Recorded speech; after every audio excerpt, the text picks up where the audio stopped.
வணக்கம். பாலச்சந்திரன் பேசுகிறேன். கொஞ்ச நாட்களுக்கு முன்னால் போரை தவிர்க்கணும் அப்படிங்கிறதுல நம்முடைய புலவர்கள் ரொம்ப ஆர்வமாக இருந்தாங்க. போரில் ஒருத்தர் ஜெயிச்சோன்னு பாடி பரிசில் வாங்குறதுக்குன்னு ஒரு கூட்டம் இருந்ததுன்னா, இன்னொரு கூட்டம் போரே வேண்டாம் அப்படின்னு சொன்னாங்க அப்படின்னு சொல்லி பார்த்தோம். போரே வேண்டாம்னு எப்போ சொல்லுவோம்? இன்னொருத்தர் அக்கிரமமாக ஒரு நாட்டின் மேலே படையெடுக்கும் போது போரே வேண்டாம் அப்படின்னு சொல்லுவோம். ஆனால் தன் நாட்டின் பாதுகாப்பு அச்சுறுத்தலுக்கு ஆளாகும் போது ஒரு மன்னவன் என்ன செய்யணும்? நிச்சயமா தன்னுடைய நாட்டை காப்பாற்றணும். அப்போ தன்னுடைய நாட்டை காப்பாற்றுறதுக்குன்னு போர் புரிய போகும்போது அந்த மன்னவன் எந்த காரணத்துக்காக போர் புரிய போகணும் அப்படிங்கிறத பற்றி இந்த தலையாலங்கானத்து செருவென்ற பாண்டியன், ஏற்கனவே ஒரு தடவை அவனை பற்றி சொல்லியிருக்கோம்.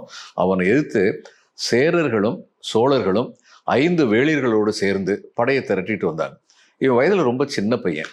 அதனால அவங்க இவன் சின்னவன் தானே அப்படின்னு சொல்லிட்டு வந்தபோது இவன் முதல்ல சொல்றான், சின்னவன் என்னை நினைச்சிங்களா? நான் எப்படி சண்டை போடுவேன்னு சொல்லி பாருங்க அப்படின்னு சொல்லிட்டு அடுத்து என்னென்னலாம் சொல்றான். அந்த கவிதையை முதல்ல படிக்கிறேன், அதுக்கப்புறம் என்னென்னலாம் சொல்றான். நான் ஜெயிக்காம போயிட்டேன்னா எனக்கு என்னென்னலாம் நடக்கணும் அப்படின்னு அவன் சொல்றதை கேட்கும் பொழுது ஒரு மன்னன் தன் நாட்டில் எவையெல்லாம் முக்கியமானவையாக, தன் ஆட்சியில், தன் பெயர் தரத்தில், தன் புகழில் எதையெல்லாம் முக்கியமா நினைச்சான் அப்படின்னு சொல்லி நம்மளால உணர்ந்துக்க முடியுது. பாண்டியன் சொல்றான், பாண்டியன் நெடுஞ்செழியன் சொல்றான், நகுதற்கனரே நாடு மீ கூறுனர் இளையன் இவன் என உளைய கூறி, சின்ன பையன் சொல்லி படுமணி இரட்டு பாவடி பணத்தால் நெடுநல் யானையும் தேரும் மாவும் படையமை மறவரும் உடையும் யாம். எங்கிட்ட யானைப்படை இருக்கு, மறவர் படை இருக்குது, தேர்ப்படை இருக்குன்னு சொல்லி நினைச்சுக்கிட்டு வர்றாங்களே. உடையம் யாம் என்று ஒரு துறப்பு அஞ்சாது உடல் சினம் செருக்கி சிறு சொல் சொல்லிய சினங்கெழு வேந்தரை, இந்த மாதிரி சின்ன சொல் சொன்னாங்களேனே பார்த்து, அப்படிப்பட்ட வேந்தரை அருஞ்சமன் சிதையத்தாக்கி முரசமோடு ஒருங்கு அகப்படேன் ஆயின், அவங்கள நான் தோற்கடிக்காம விட்டுட்டேன்னா பொருந்திய என் நிழல் வாழ்னர் செந்நிழல் காணாது கொடியன் எம் இறை என கண்ணீர் பரப்பி குடிவழி தூற்றும் கோலோன் ஆகுக. இந்த நாட்டில் தோத்து போய் வந்தானே, இப்படிப்பட்ட ஒரு மன்னனுடைய ஆட்சியில வாழ்றது கொடுங்கோல் ஆட்சியில வாழ்றதுக்கு சமம் அப்படின்னு சொல்லி என்னுடைய குடிமக்கள் என்னைய தூற்றட்டும். இது முதல்ல. அடுத்து என்ன சொன்னாரு? ஓங்கிய சிறப்பின் உயர்ந்த கேள்வி மாங்குடி மருதன் தலைவனாக உலகமுடு நிலைய பலர்புகழ் சிறப்பின் புலவர் பாடாது வரைக. அடுத்து என்ன சொன்னாரு?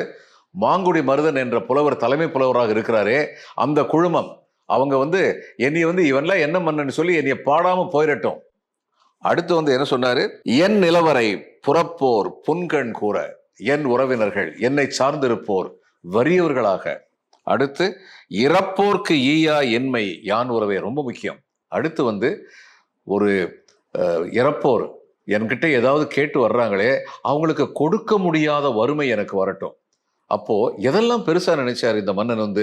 என் நாட்டு மக்களை நான் சரியாக பாதுகாக்க வேண்டும், புலவர்கள் என்னை சிறந்த மன்னன் என்று பாராட்டும் அளவிற்கு நான் நடந்து கொள்ள வேண்டும், என்னுடைய உறவினர்கள் என்னை சார்ந்திருந்தவர்கள் அனைவரும் என்னால் பலன் பெற வேண்டும், அதையும் தவிர வறுமையில் வாடும் எவர்க்கும் நான் வள்ளலாக இருந்து கொடுக்கும் நிலைமையுடன் நான் வாழ வேண்டும், இத்தனையும் வேணும்னு சொல்லி அவர் நினைச்சிருக்காரு. அப்போ ஒரு மன்னனுக்குரிய இலக்கணங்கள் இவைதான் அப்படி சொல்லி நினைச்சிருக்காரு. சின்னஞ்சிறுவனா இருந்தபோது மிக மிக பாராட்டத்தக்கது. வணக்கம்.